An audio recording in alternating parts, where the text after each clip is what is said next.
प्यारे विद्यार्थियों, आप सभी को मेरा नमस्कार।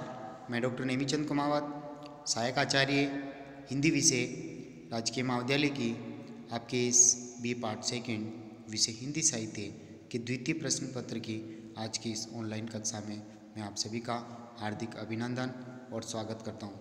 प्यारे विद्यार्थियों, आपके इस द्वितीय प्रश्न पत्र का जो पाठ्यक्रम है उसमें 3 पाठ्य पुस्तकें हैं।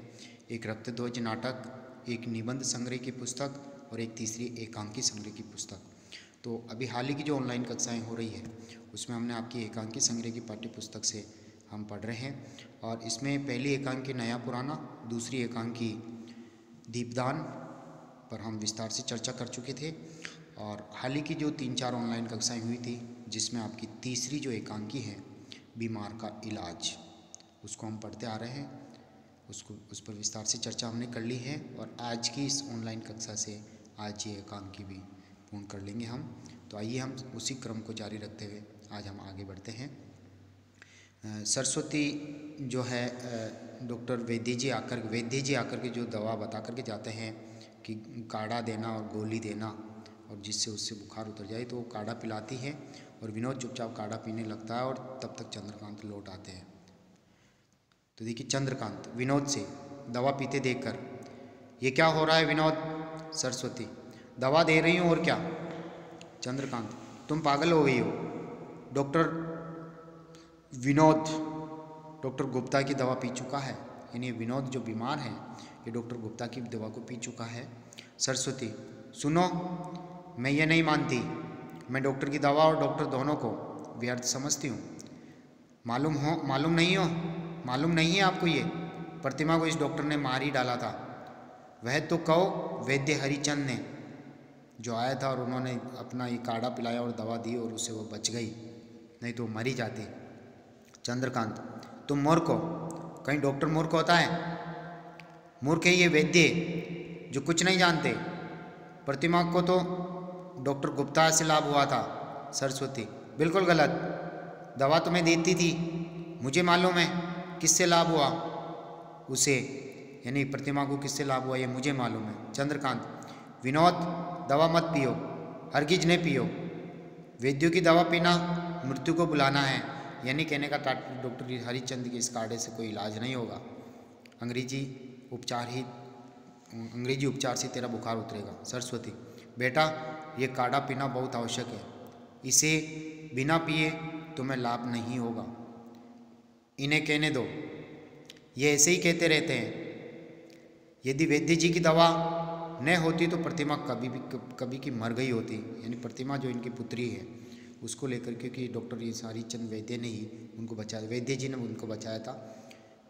चंद्रकांत, कटोरा विनोद के हाथ से लेकर, इसे रहने दो, न जाने संसार से मूर्खता कब जाएगी। लो इसे पियो। सरस्वती, नहीं, ये नहीं हो सकेगा, अर्थात ये नहीं हो सकेगा। तुम्हें मालूम है वैद्य हरिचंद की दवा से प्रतिमा मरते मरते बची हैं। पराया लड़का है बेचारा, कांति के साथ सैर करने के लिए यहाँ आया है, डॉक्टरों के चक्कर में पड़ा और बस मैं हाँ खाती हूँ, कसम खाती हूँ, इसे डॉक्टर की दवा मत दो, रहने दो। विनोद, क्या मैं इस घर की कोई भी नहीं हूँ? अर्थात मेरा इस घर से कोई रिश्ता नहीं है जो मैं तुम्हें और कांति दोनों को मैं एक ही समझती हूँ, इसलिए तुम ये दवाई मत पियो। चंद्रकांत, क्या तुम ये नहीं जानती कि औरतों में बुद्धि थोड़ी होती है? अर्थात एक तरह से उसकी आलोचना कर रही है। मेरा कहा मानो और विनोद को डॉक्टर की दवा पीने दो, अच्छा हो जाएगा, जल्दी अच्छा हो जाएगा। सरस्वती, देखो जी, तुम क्या नाम है, मुझे ही सदा दबाते हो। तुम क्या नाम, यानी विनोद। हे विनोद, ये रोजाना ही हमेशा मुझे ही दबाते हैं। इस घर में कोई मेरी भी सुनेगा, अर्थात मेरी कोई नहीं सुनता, एकदम रोती है वो। दो और गाली दो, मार लो, यानी एक तरह से चंद्रकांत उसको गाली देता है, मारता है। या काढ़ा गोली जमीन पर रखकर वो रोने लगती है, आंचल से आंसू पोंछती हुई, जैसे मैं इस घर की कोई हूँ भी नहीं। ही यानी वो रोती है।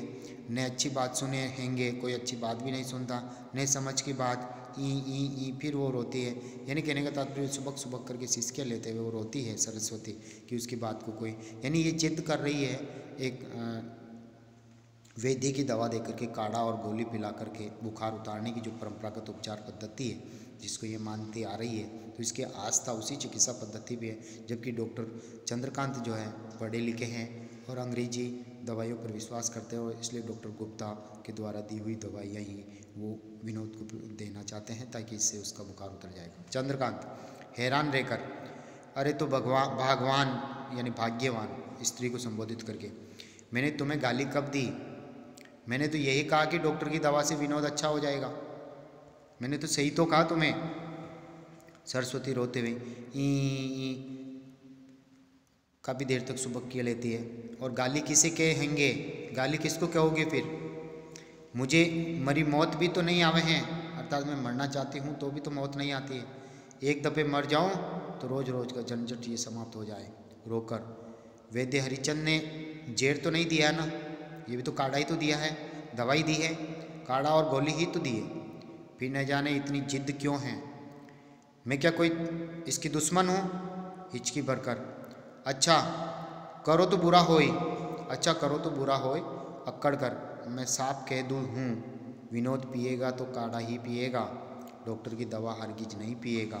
चंद्रकांत, मैं कहता हूँ विनोद डॉक्टर की दवा पिएगा। सरस्वती, मैं कहती हूँ विनोद वैद्य की दवा, हरिचंद की दवा पिएगा। चंद्रकांत, तुम मूर्ख हो, तुम्हें कोई कहाँ तक समझाएं? मैंने दुनिया देखी है, मैं जानता हूँ आजकल किसकी दवा से फ़ायदा होता है। देखो जिद न करो। सरस्वती अक्कड़ती हुई, देखो मेरी सुनो, घर के मामले में तुम्हें बोलने का कोई अधिकार नहीं है। सरस्वती एक तरह से होम मिनिस्टर बनकर के बात कह रही है। विनोद अगर दवा पिएगा तो वैद्य की पिएगा। वैद्य जी अभी तो कह गए हैं कि विनोद का बुखार ठीक हो जाएगा, समझे कि नहीं? चंद्रकांत, नहीं नहीं हरगिज नहीं, विनोद दवा पिएगा तो डॉक्टर की पिएगा। यानी इन दोनों में काफ़ी बहस होती है। दोनों पति पत्नी हैं, चंद्रकांत और सरस्वती, और इनके दो पुत्र हैं, कांति और शांति, और प्रतिमा इनकी एक पुत्री हैं। सुखिया इसे एकांकी में एक नौकर हैं, और विनोद जो है वो बीमार हैं, वो कांति का मित्र हैं जो गर्मी की छुट्टियों में छुट्टियाँ बिताने के लिए एक तरह से यहाँ गांव में सैर करने के लिए आया है। वो अचानक बुखार आ जाता है, उसको बीमार हो जाता है, तो उसी की बीमारी का इलाज ये परिवार के सब सदस्य अपनी अपनी आस्था अनुसार उपचार पद्धतियों के द्वारा करना चाहते हैं। और ये आडंबर और ये एक तरह से दिखावा है, इनके ऊपर कवि ने लेखक ने व्यंग्य किया है। विनोद पहले चंद्रकांत, नहीं नहीं हरगिज नहीं, विनोद दवा पिएगा तो डॉक्टर की, नहीं तो कोई दवा नहीं पिएगा। विनोद इससे तो अच्छा ये है कि मैं कोई दवा नहीं पीऊँ। यानी कहने का तात्पर्य उसने अभी तक केवल डॉक्टर गुप्ता की एक टेबलेट जरूर ली थी, और 2-2 घंटे के लिए कहने के लिए कहा गया, कह करके और गए हैं। और वो काढ़ा पीने लगता है तो न तो काढ़ा पूरा पी पाया, न उसने टेबलेट ली होगी दवा, ये सब एक तरफ रह गई।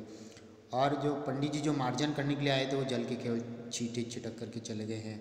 उसने जो पिया केवल एक ओझा का जल जरूर पिया। सुखिया जो नौकर हैं वो ओझा का मंत्र सिक्त जल जो लेकर आया उसको पानी के रूप में उसने पिया है, और एक टेबलेट जरूर वो डॉक्टर गुप्ता की ली है।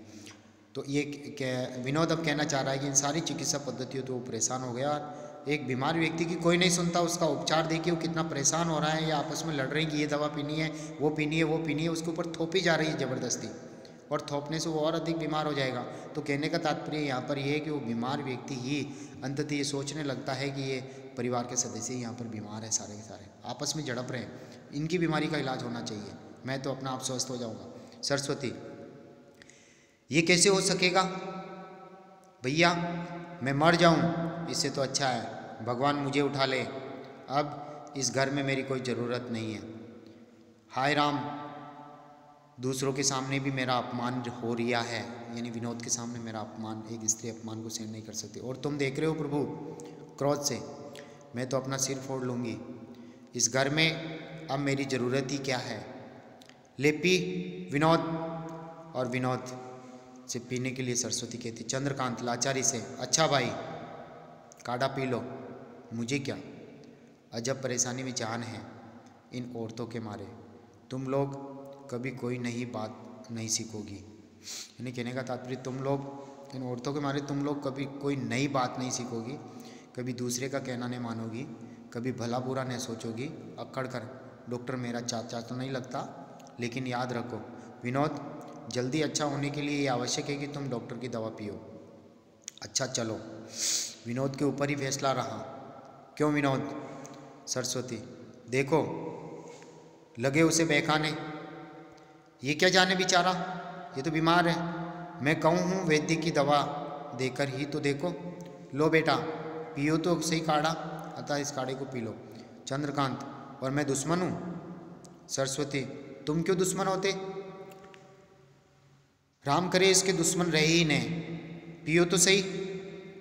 विनोद दोनों के हाथ जोड़कर, यदि आप मुझे मेरे हाल पर छोड़ दें तो मैं शाम तक ठीक हो जाऊंगा। अर्थात आपकी इन उपचार पद्धतियों के कारण मैं और अधिक बीमार हो गया हूँ, मेरा बुखार और अधिक हो गया है, यानी पारा चढ़ गया है। दोनों चिल्लाकर, ये कैसे हो सकता है? दवा तो तुम जानो, पीनी ही पड़ेगी। विनोद, नहीं नहीं, आप क्षमा करें बाबूजी, मैं अंग्रेजी दवा पीने का आदी नहीं हूँ। यानी यही विनोद ही अंग्रेजी दवा पीने का आदी नहीं है, ये बात कह देता है। सरस्वती चिल्लाकर, मैंने कहा था ना कि विनोद को वैद्य जी की दवा से ही आराम होगा। विनोद, नहीं, मैं वैद्य की दवा भी नहीं पीऊँगा, मैं वैसे ही ठीक हो जाऊँगा। माता जी, तो नहीं तो वैद्य की दवा पीना चाह रहे हैं वो, और नहीं डॉक्टर गुप्ता की अंग्रेजी दवाइयाँ पीना चाह रहे हैं। कांति, अच्छा कांति आ जाता है यहाँ पर, देखिए। आइए डॉक्टर साहब, मैंने कहा पिता को देखकर, विनोद को जरा डॉक्टर साहब को भी दिखा दूं।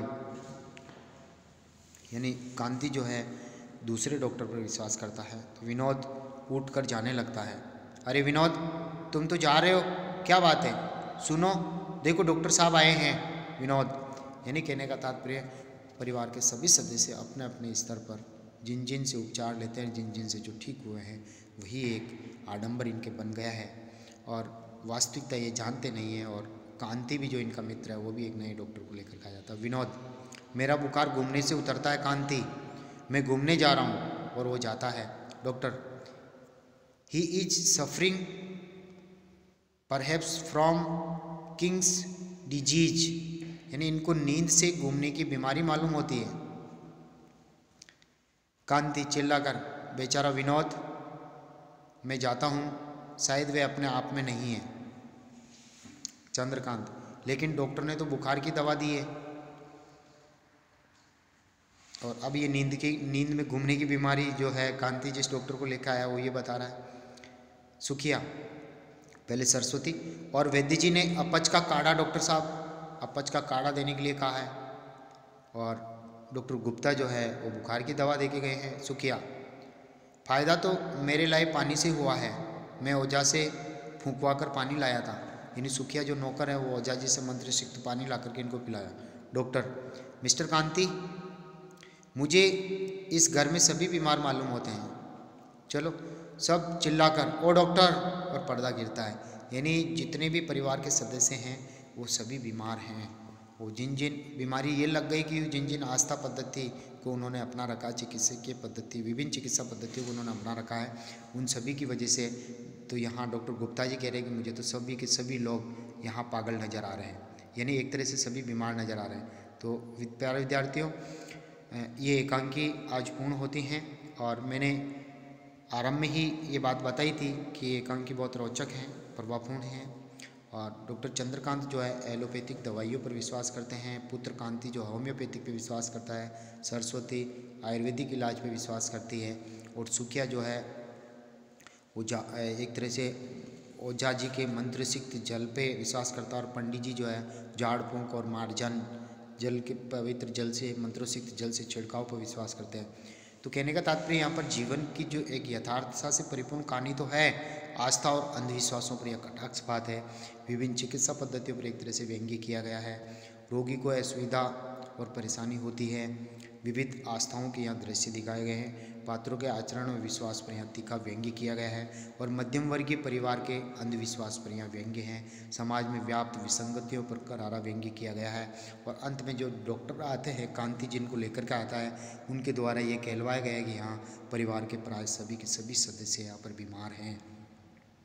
तो प्यारे विद्यार्थियों, साथ ही ये जो एकांकी जो आरंभ हो रही थी उसमें भी मैंने कहा था कि एकांकी का जो उद्देश्य है वो अंधविश्वासों पर व्यंग्य करना है, विभिन्न चिकित्सा पद्धतियों या जो उपाय किए जा रहे हैं उनके ऊपर व्यंग्य करना और सामाजिक विडंबनाओं पर व्यंग्य करना है। साथ ही इस एकांकी की जो मूल समस्याएं उभर कर आती है, एक तो रूढ़िवादी की धारणा, अंधविश्वास की समस्या, पाश्चात्य अनुकरण की समस्या और सामाजिक चिंतन की समस्या। तो प्यारे विद्यार्थियों, आज ये एकांकी समाप्त होती है और अगली ऑनलाइन कक्षा में हम अगली एकांकी को पढ़ेंगे। प्यारे विद्यार्थियों, आपसे आग्रह है कि यदि आप पहली बार कॉलेज के इस यूट्यूब चैनल को ओपन करके अपनी ऑनलाइन पढ़ाई कर रहे हैं तो आप इस यूट्यूब चैनल को आप सब्सक्राइब जरूर करें, क्योंकि सब्सक्राइब करने पर ही आपकी महाविद्यालय में ऑनलाइन उपस्थिति सुनिश्चित हो सकेगी। साथ ही इन वीडियोज़ का आप लाइक जरूर करें। आप सभी को बहुत बहुत धन्यवाद। जय हिंद, जय भारत।